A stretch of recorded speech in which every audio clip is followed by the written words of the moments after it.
Sahabat-sahabat dirahmati Allah sekalian. Saya tengok ramai juga kat luar sana tu sambil-sambil komo. Ui, komo lama pula tu. Buat apa tu komo? Kumo ke komo? Hadirin muliakan Allah. Maafkan saya kalau bergurau.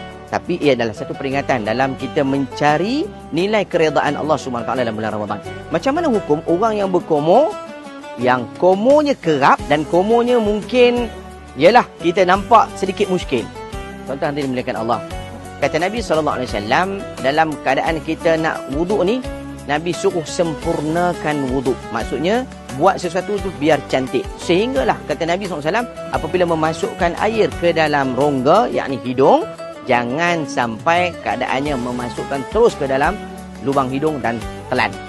Dan ini yang Nabi sebut supaya kita berjaga-jaga. Kata Nabi SAW, kalau kamu dalam keadaan berpuasa, kamu perlu berwaspada. Maka hadirin dimuliakan Allah, kalaulah nak berkumur, kan kita masukkan air sampai had je. Kata ulama sampai kepada rongga yang menyebut perkataan kha, hanya di sekitar kawasan ni, tak sampai kepada anda tegak. Tapi kalau dah telan tuan-tuan, itu maksudnya bukan telan, itu dah memang minum dah tuan-tuan.